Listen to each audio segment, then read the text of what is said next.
régionales et les télévisions locales vous présentent le Club des Territoires. Et avec nous pour ce club, Francis Szpiner, bonjour. Merci beaucoup d'être avec nous, sénateur Les Républicains de Paris. Vous êtes membre du groupe d'amitié France-Israël au Sénat. Georges Malbruno, bonjour, merci d'être avec nous. Journaliste spécialiste du Moyen-Orient, journaliste au Figaro. Steve est également avec nous. Je vous donne la parole dans quelques instants. On va parler dans ce club de la projection des images des attaques terroristes du Hamas du 7 octobre. C'était hier soir au Sénat. Une cinquantaine de sénateurs y ont assisté. Ils en sont ressortis bouleversés. Vous y étiez, Francis Szpiner. Vous nous direz comment vous avez vécu ce moment. Et puis on parlera évidemment de cet accord trouvé cette nuit entre Israël et le Hamas, une trêve en échange de libération d'otages. Steve, vous nous direz ce qu'on sait de ces otages. Oui. Alors il y a très peu de choses pour l'instant qu'on sait. Une liste sera publiée normalement ce soir en Israël. On en parle tout de suite dans ce club.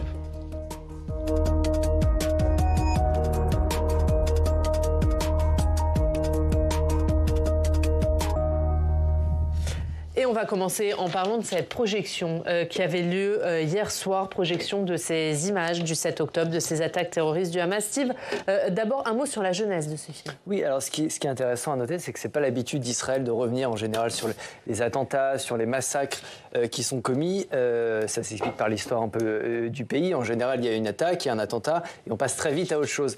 Là, c'est un peu particulier. L'armée israélienne a décidé de monter ce film. C'est un Israélien qui travaille dans la tech, qui a lui-même monté ces images. Il y a eu beaucoup de discussions sur l'opportunité de diffuser ou non ces images, notamment en Israël. D'abord, ça a été diffusé à des journalistes. Ensuite, progressivement, ça s'est élargi, notamment à des diplomates, à des responsables politiques. Ça a été diffusé il y a 2 semaines en Israël, au Parlement israélien. Il y a une cinquantaine environ de députés israéliens qui ont assisté à cette projection. Alors 50 sur les 120 que compte la Knesset. Ça a évidemment bouleversé tous les députés. Il y avait des députés aussi israéliens, et notamment du parti islamiste RAM, qui ont participé à cette projection. Une projection qui a été organisée un peu comme ce que vous avez vu, je pense, hier au Sénat, c'est-à-dire que, on devait mettre les téléphones avant de rentrer dans la salle pour pas qu'ensuite ces images soient diffusées. Sur l'opportunité, juste, je termine là-dessus, sur l'opportunité de diffuser ces images, il y a encore des discussions aujourd'hui en Israël. Benjamin Netanyahou serait pour ouvrir encore ce film à un plus large public. Les psychologues en Israël disent non, ce sont des images très sensibles et qui pourraient être aussi détournées. Donc il y a encore des discussions aujourd'hui en Israël. Et on va parler de tout ça, Francis Szpiner, avant de nous dire comment vous avez vécu ce moment, et on va regarder un peu ce qui s'est passé hier soir. Est-ce que vous avez hésité avant de prendre la décision d'aller voir ce film ? Alors, moi, je n'ai pas hésité parce que malheureusement, ça fait très longtemps que je suis avocat en matière criminelle, donc j'ai l'habitude de voir des photos de corps, d'autopsie. J'ai encore en souvenir, lorsque j'avais plaidé pour Latifa Ibn, l'assassinat de son fils tourné en GoPro et la mort de la petite Monsénégo. Donc, je sais que malheureusement, ça fait partie de la réalité du monde et qu'il faut toujours regarder le monde en face. Ce qui est effrayant, évidemment, dans ce que nous avons vu hier, c'est l'effet de masse, d'accumulation, et surtout, lorsqu'on voit le crime, mais lorsqu'on voit la joie autour du crime, lorsqu'on voit les assassins. D'habitude, nous, on découvre le crime et puis il y a l'enquête. Là, on voit l'assassin en action qui se glorifie. On voit un certain nombre d'images, oui, qui sont on va dures. Vous les avez vues, vous, Georges Malbruno, ces images ? Vous ne souhaitiez pas les voir ou vous n'avez pas eu l'occasion ? Non, l'ambassade d'Israël m'a proposé de les voir, mais je n'étais pas disponible ce jour-là. Notre correspondant, le correspondant du Figaro à Jérusalem, les a vus. Voilà, ce sont les images, j'imagine, insoutenables et oui. Ouais, on va voir ce qui s'est passé hier soir des sénateurs qui sont ressortis marqués de cette projection, comme l'a constaté notre journaliste Jérôme Rabier. Ils sont une cinquantaine de sénateurs à avoir répondu présents pour assister à la projection du film de l'armée israélienne montrant les massacres du Hamas du 7 octobre. Une diffusion à huis clos, chacun devant laisser son téléphone portable à l'entrée. C'est le président du groupe d'amitié France-Israël du Sénat qui en était l'organisateur. Et pour ceux qui étaient là, la nécessité d'y assister pour témoigner. C'est parce que je crois que nous devons accepter de voir la réalité, même si elle est difficile à regarder, même si elle va nous imposer probablement des moments difficiles, mais nous sommes là parce que nous devons aussi faire comprendre au monde ce qui s'est vraiment passé le 7 octobre en Israël. Une version de 52 minutes a été projetée et à la sortie, un silence total et une émotion palpable. Mais j'ai simplement vu jusqu'où l'homme pouvait perdre l'âme. Ni plus ni moins. Il n'y a pas de mots. Voilà, c'est pas des hommes qui ont fait ça. C'est terrible. Il sera le seul sénateur à s'exprimer à notre micro, les autres choisissant de ne pas le faire immédiatement, trop marqués par cette diffusion ou ne voulant pas réagir à chaud à un montage difficilement soutenable, selon les mots de sénateurs hors caméra. Francis Szpiner, comment vous avez vécu la projection de ces images ?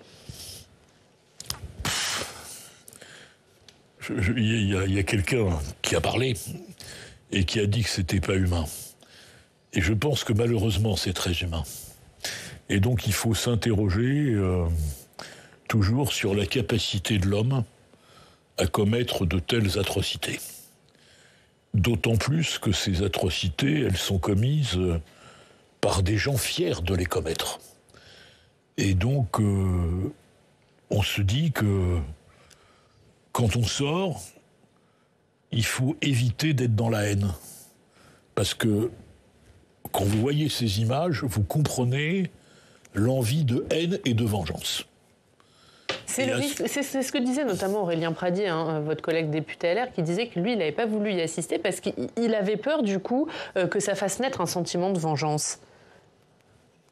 Écoutez, je ne vais pas commenter M. Pradier et ses états d'âme et sa capacité, ça ne m'intéresse pas. Mais est-ce qu'il y a ce risque qu'à la vue de ces images, il y a un sentiment de vengeance ?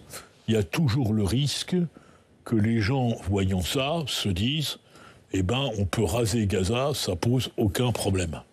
Quand vous voyez, par exemple, les gens revenir avec le corps d'une gamine, avec un cadavre, et la foule de Gaza piétinée, oui, vous vous dites les assassins et leurs crimes sont fêtés et glorifiés. Donc ça vous entraîne forcément dans l'idée tous coupables.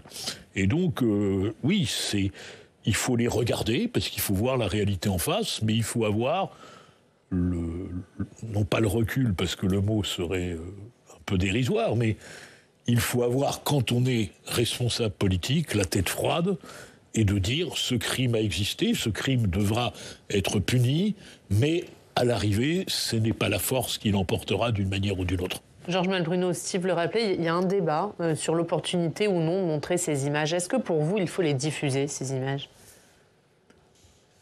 J'ai pas d'avis tranché, mais pourquoi pas ? Pourquoi pas ? C'est une réalité, elle est abjecte, elle est... Oui, elle est surprenante dans la mesure où le Hamas a... Moi, j'ai été basé 10 ans à Jérusalem, je les rencontrais souvent à Gaza, avait perpétré dans les années 95, 2000, 2003 des attentats terroristes horribles contre des bus, mais ça n'atteignait pas ce degré de violence, etc. Donc oui, c'est un témoignage, on peut pas... C'est une réalité. Après, évidemment, il y a le risque, comme vous l'avez bien dit, effectivement, de percevoir ça et d'approuver une vengeance, etc. Oui, c'est... Alors oui, quand vous voyez évidemment le déni des gens de la France insoumise, par exemple, vous avez envie de leur dire, bon, maintenant arrêtez. Ce que vous dites est obscène parce que voilà ce qui s'est passé. Bon, oui, de toute façon, montrer la vérité ne nuit jamais. Mais après, je pense que ça doit être montré, j'allais dire, d'une manière qui soit faite dans des conditions convenables. Voilà. Vous avez pu tout regarder, vous, hier, où il y a des moments où c'était trop dur ? J'ai tout regardé et oui, il y a des moments... Après, chacun, paradoxalement, quand vous voyez des photos de corps brûlés, c'est horrible. Mais quand vous voyez... les gens qui s'en réjouissent, c'est encore pire. Non, ça, je voulais juste dire, ces images ont aussi été diffusées hier à l'ONU. Il y a eu environ 300 diplomates qui ont assisté à ces images. Donc ça participe évidemment à la bataille des opinions publiques en Occident, alors en Israël aussi, puisque ça a été diffusé, comme je le rappelais, il y a 2 semaines, mais aussi à la bataille de l'opinion publique à l'échelle internationale. Et Georges Malbruno. Oui, on est effectivement dans une guerre de communication. Je pense qu'il faut les montrer, justement, mais... Il faut aussi montrer, il y a eu le crime abject, la barbarie du 7 octobre, mais il y a depuis un certain nombre de jours et de semaines, il y a ce qui se passe à Gaza et beaucoup de victimes civiles. Je crois qu'il faut montrer toutes les victimes civiles de cette guerre, sinon on perd notre crédibilité, quoi. Moi je veux bien qu'on montre tout, mais il y a quand même des différences de nature. Ce qui s'est passé le 7 octobre, c'est une organisation terroriste qui a décidé de s'en prendre aux femmes, aux enfants, aux civils, et de les tuer parce qu'ils étaient israéliens et juifs. C'est un crime délibéré, scandaleux. La riposte israélienne sur Gaza, c'est un acte de guerre, avec malheureusement des dommages qu'on appelle dits collatéraux, et avec aussi le fait que le Hamas a la fâcheuse tendance à se servir de sa population comme bouclier humain. Alors, tous les morts se valent. Le gamin qui meurt à Gaza, c'est aussi triste que le gamin qui meurt dans le kibbutz, mais les causes et les raisons qui ont amené à cette mort ne sont pas les mêmes, et les responsabilités ne sont pas les mêmes. Voilà.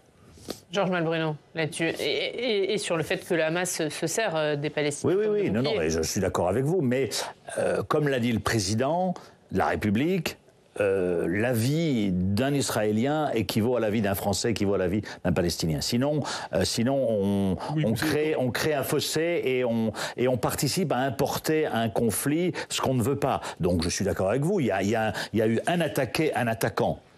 Comme il y avait avant, et il y a encore un occupant et un occupé. Donc il faut à la fois prendre du recul, contextualiser, mais vous avez raison, les causes ne sont pas les mêmes. Mais on ne peut pas, je pense, on ne peut pas dire on montre ça et on ne montre pas ça. Il faut montrer et expliquer, comme vous l'avez dit, et expliquer aussi le 7 octobre. Dire le Hamas n'est pas né le 6 octobre. Donc voilà, il faut montrer et il faut contextualiser. Alors, il y a un côté juste technique, c'est qu'on n'a pas tellement d'images de Gaza pour une raison simple, c'est qu'il n'y a pas de journalistes à Gaza. Non. Alors, il y a aussi, attendez, quand vous dites qu'il ne faut pas importer le conflit... Il est déjà importé. D'abord, il faut s'interroger aussi sur la nature du conflit. Soit vous considérez que c'est un conflit de territoire entre Israéliens et Palestiniens. Soit vous considérez que c'est un conflit entre une organisation totalitaire, qui fait d'ailleurs le malheur des Palestiniens qui vivent sous l'oppression de la Hamas depuis des années, et que ce mouvement totalitaire s'en prend en réalité à un régime démocratique, car quelles que soient les imperfections, les critiques qu'on peut faire sur la politique israélienne, Israël reste une démocratie, et en réalité ce totalitarisme... ce qui s'est passé lorsqu'on massacre ces jeunes Israéliens lors de la Rave Party, c'est exactement le Bataclan. Et ce sont les mêmes causes et les mêmes motivations. Et si on fait cette lecture-là, à ce moment-là, le conflit est déjà chez nous. Oui, mais le conflit, maître, vous connaissez l'histoire. C'est un conflit territorial. Ça n'est pas un conflit de civilisation contre... Je ne suis pas d'accord, mais c'est là que je ne suis pas d'accord avec vous. Mais vous avez tort, parce que c'est un conflit historique. Je ne partage pas votre point de vue, mais je n'ai pas tort. Le processus de paix d'Oslo était basé sur l'échange de la terre contre la paix. C'est un conflit territorial. Il y a des résolutions de l'ONU, vous êtes avocat, il y a des résolutions de l'ONU qui ont été adoptées en 1967 après la guerre des 6 jours, qui demandent à Israël de se retirer. Il faut partager la terre. Après, plus on retarde le règlement de ce conflit, plus ce conflit va devenir effectivement un conflit parfois religieux, parfois civilisation. Mais on est sur un conflit territorial. Il ne faut pas en sortir. Sinon, on ne trouvera jamais les moyens de régler ce conflit. Vous ne pouvez pas dire que le Hamas est une partie du mouvement palestinien islamisé, comme le Hezbollah, n'ont pas envie de partager. Le Hezbollah n'est pas un mouvement palestinien. Non, mais je parlais islamiste. Oui. Je dis tout simplement que ces deux mouvements contestent le droit même à l'existence d'Israël. Bien sûr. Donc c'est pas une question de territoire. Ah si, c'est une question de territoire. Non, c'est la question qu'on veut sur cette terre instaurer une république islamique avec tout ce que ça comporte. Maître, ce que je disais à mes amis israéliens sur leur chaîne de télévision avant, je leur dis, quelle stratégie avez-vous pour la bande de Gaza à échéance de 15 ans? Quand j'étais en Israël, il y a 20 ans, la bande de Gaza, les roquettes du Hamas, 1,5 km de portée. La population de Gaza était de 1 million d'habitants. Tout ça a été bouclé. Aujourd'hui, la population est 2,5 millions d'habitants. Les roquettes, c'est 150 km. Et si on n'a pas une vision stratégique un petit peu de la bande de Gaza, et je leur disais, vous allez créer un Hezbollah bis au sud de chez vous. Et donc, si vous voulez, il faut régler ce problème. Et c'est un problème de territoire. Ça n'est pas un problème. Mais plus on va attendre, plus après le Hamas, on aura Daesh. Il faut rappeler quand même, parce que c'est dans les faits historiques. En 2008, le Hamas, en 2007, le Hamas a pris le contrôle de la bande de Gaza. En 2008, il y a eu des souches djihadistes qui sont apparues à Gaza. Qu'a fait le Hamas? Le Hamas a combattu ces souches islamistes qui sont allées dans le Sinaï. Donc le Hamas est un mouvement terroriste, mais c'est un mouvement politique aussi, qui veut prendre le contrôle sur la scène palestinienne, qui a une charte qui prône la destruction de l'État d'Israël, qui a été amendée en 2017 en des termes un peu plus édulcorés. Voilà, c'est ça qu'il faut dire. Et donc, si on ne règle pas le problème palestinien par un échange de la paix contre la terre, parce qu'il n'y a pas d'autre solution, sauf à transférer les Palestiniens ou qu'il y a un tremblement de terre qui élimine une des deux populations, il ne faut pas le souhaiter, eh bien, il faut revenir à ces fondamentaux-là. C'est ce que disent les Américains aujourd'hui, qui ne sont pourtant pas une puissance anti-israélienne. Voilà. Après, on pourrait vous répondre, mais qu'est-ce qu'a fait le Hamas de Gaza?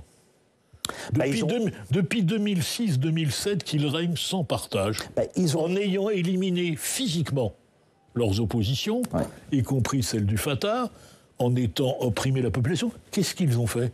Est-ce qu'ils ont développé Gaza? Ils ont géré leur proto-État avec l'aide du Qatar et avec l'assentiment d'Israël. Oui, mais ils n'ont rien fait. Non, ils n'ont pas fait. Ils ont fait ce que font les pays arabes, c'est-à-dire ils ont gouverné à la manière d'une petite autocratie. Voilà. Mais est-ce que paradoxalement... Avec l'assentiment d'Israël et des États-Unis et de la communauté internationale. Paradoxalement, ce qui se passe depuis le 7 octobre n'a pas relancé la nécessité de trouver une solution politique qui est un peu mise sous le tapis. Ce qui est terrible, c'est qu'on avait une situation qui était de non-guerre ni paix, qui convenait à Israël. Benjamin Netanyahou a dit, il y a les déclarations officielles, il faut faire monter le Hamas pour affaiblir l'autorité palestinienne, pour qu'il n'y ait plus de possibilité de créer un État palestinien entre ces deux territoires qui ne sont pas contigus.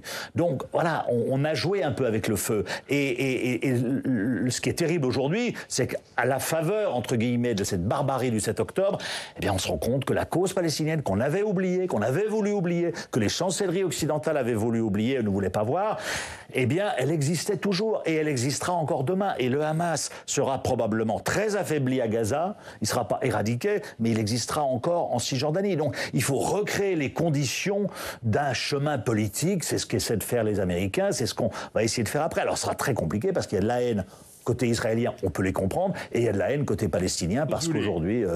J'entends brusquement toutes les chancelleries qui n'ont rien fait, qui n'ont rien vu, se jeter à nouveau en disant la solution miraculeuse, nous avons les deux États. Bon. Moi, je dis, il faut...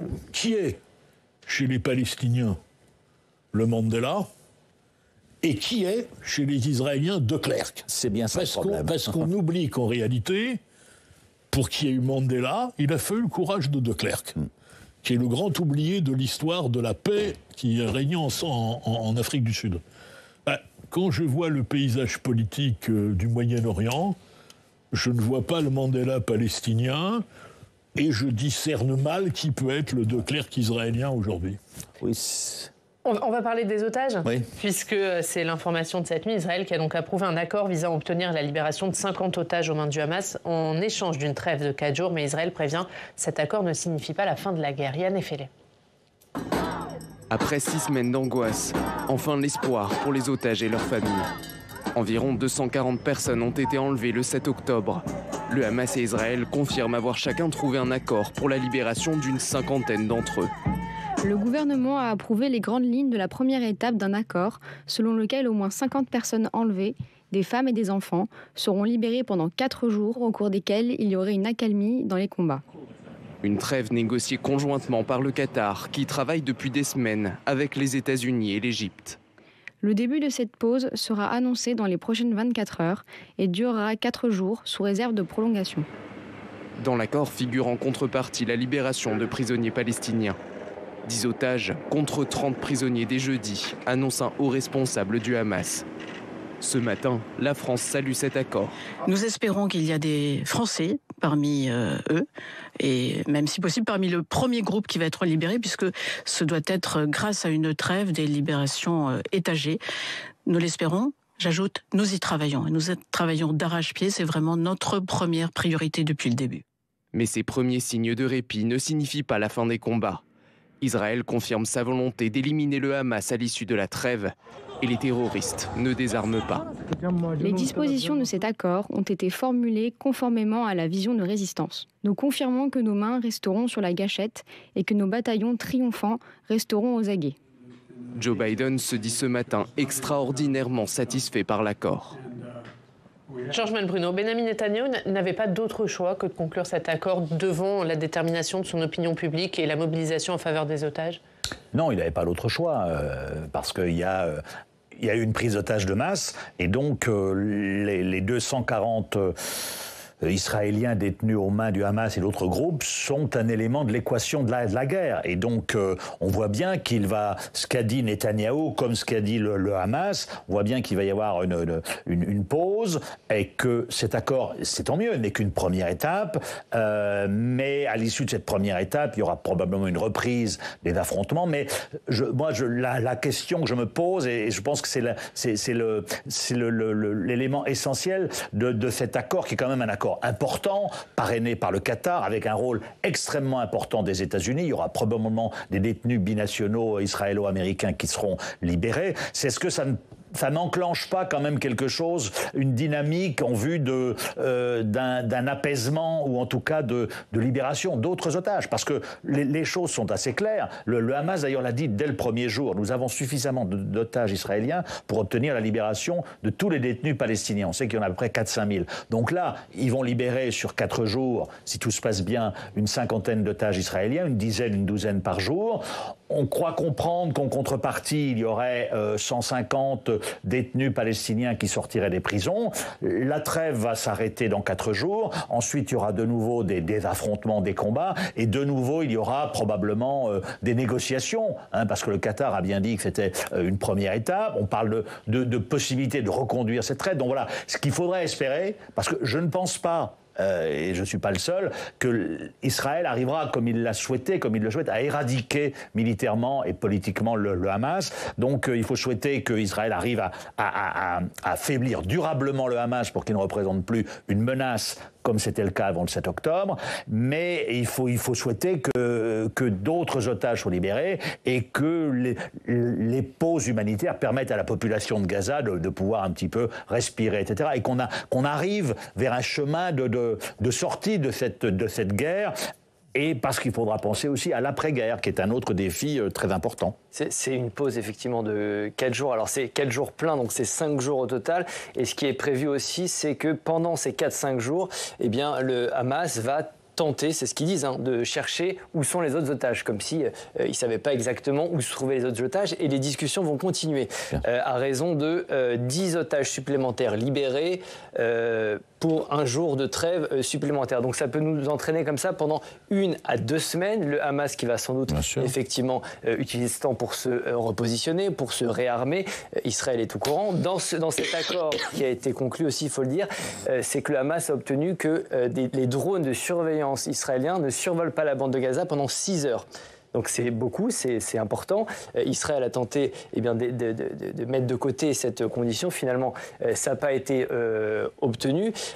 Juste le cessez-le-feu, je précise, le cessez-le-feu devrait commencer demain 7 heures, à raison effectivement de 10 otages libérés chaque jour. Première étape, c'est la libération des otages israéliens qui seront remis à la Croix-Rouge. Ensuite, ils devront franchir la frontière avec Israël, et seulement à ce moment-là, Israël va libérer les prisonniers palestiniens. Alors, Israël a publié ce matin la liste, alors ils ont publié une liste de 300 prisonniers palestiniens. Dans ces 300, on trouve un peu de tout. On trouve effectivement alors c'est des femmes et des enfants, des adolescents, qui ont jeté des cailloux sur des soldats, mais aussi qui ont posé des bombes ou qui ont vraiment participé à des attentats terroristes. Donc il y a un peu de tout dans cette liste.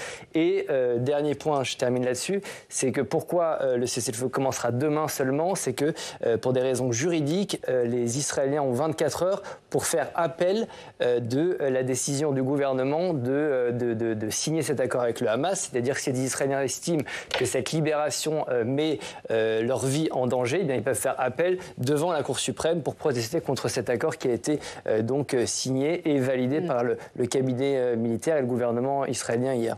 Francis Szpiner, sur cet accord. Écoutez, je ne suis pas en charge de la politique israélienne. Donc, mais est-ce que c'est une première porte de sortie de cette guerre ? On rappelle qu'il y a des otages français. On ne peut que se réjouir que des gens qui ont été arrêtés, des civils, qui ont été enlevés, ce sont des otages, c'est le banditisme du Hamas, donc qu'ils soient libérés, c'est plutôt rassurant pour eux, pour leur famille. Moi, je pense évidemment sur le plan humain que toute personne qui a un otage dans sa famille tient évidemment à le récupérer. Maintenant, politiquement, le Hamas va essayer de gagner du temps.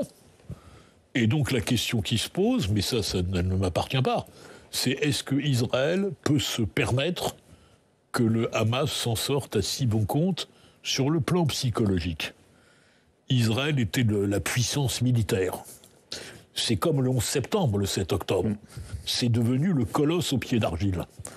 Est-ce qu'à ce moment-là, ça doit passer par une victoire militaire éclatante pour laver l'affront et repartir sur de bonnes bases, ou est-ce que ça doit rester quelqu'un qui a été confronté à sa faiblesse ? Mais ça, c'est la réponse des Israéliens, ça ne peut pas être la nôtre.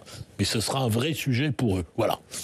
Mais parce que, Georges Malbruno, est-ce qu'il y a un risque, Steve le rappelait, il n'y a pas de survol de drones pendant 6 heures, est-ce qu'il y a un risque que le Hamas profite de cette trêve pour se réarmer et pour se renforcer ? Se réarmer, je pense qu'il n'a pas à se réarmer, ses stocks d'armes sont déjà dans les tunnels, il va simplement en profiter pour se réorganiser. Mais on est dans une guerre, on est dans la guerre, et donc il n'y a pas de choses sympathiques. Et donc, je veux dire, quand vous avez 240 otages, ça vous donne un sacré levier. Et on voit bien dans la communication israélienne ce matin, Benjamin Netanyahou ne parle pas de libération des détenus palestiniens en Israël. Voilà, ça a changé les termes de l'affrontement, cette prise d'otages massive, et elle va continuer, ça va continuer parce que ça va être un élément de la négociation.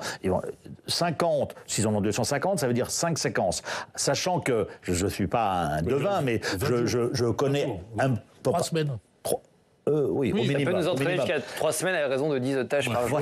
Voilà. Et s'il n'y a pas de complications, sachant que le Hamas l'a déjà plus ou moins dit, et je pense hélas qu'ils le feront, ils garderont pour la fin les Israéliens détenus, qui sont des hauts gradés de l'armée israélienne, en disant voilà, on a obtenu pour l'instant X libération de détenus palestiniens en Israël, maintenant on a les gros poissons, discutons, et là ça risque de prendre beaucoup de temps, parce que ça va être très compliqué, mais on est dans ce chemin-là, et il faut souhaiter que ça soit mené effectivement en parallèle avec une poursuite de l'offensive militaire israélienne, mais ça va être compliqué pour Israël, c'est déjà compliqué. On voit déjà que les Américains, qui sont vraiment derrière, Brett McGurk, l'envoyé spécial américain pour le Moyen-Orient, a dit quelque chose d'intéressant il y a une semaine à un forum à Manama. Il a dit l'objectif, c'est de dégrader le Hamas. Ça n'est plus d'éradiquer le Hamas, parce que militairement, ils ne vont pas y arriver. Les Israéliens le savent, je pense. Mais il faut lui infliger suffisamment de coups pour qu'il ne puisse pas se relever la tête immédiatement après. Donc voilà, on est rentré maintenant, c'est une nouvelle étape dans ce conflit symbolique qui va être un mélange, je pense, d'action militaire, de poursuite de l'action militaire israélienne, d'action militaire du Hamas, et puis d'apaisement avec ces libérations contre des pauses, contre l'acheminement de l'aide humanitaire pour la population de Gaza. Et donc, il y aura probablement des crises parce qu'il y a un des deux camps qui ne va pas respecter sa parole, mais on est rentré dans une autre phase. Pour vous, il sera pas forcément respecté, cet accord? Non, mais il sera respecté parce qu'il y a des garants, mais dans une crise d'otages... On fera en sorte de l'interpréter au gré de ses intérêts. Il peut y avoir toujours, il y aura bien le Hamas qui va essayer de piéger Israël, peut-être qu'Israël essaiera de piéger le Hamas, mais bon, ça, je dirais, c'est la chorégraphie habituelle de libération d'otages. En 2014, effectivement, pendant un cessez-le-feu, un soldat israélien avait été kidnappé et on ne sait toujours pas où il se trouve actuellement. Merci beaucoup. Si vous voulez bien rester avec nous, on va regarder ce qu'il y a à la une de nos quotidiens régionaux.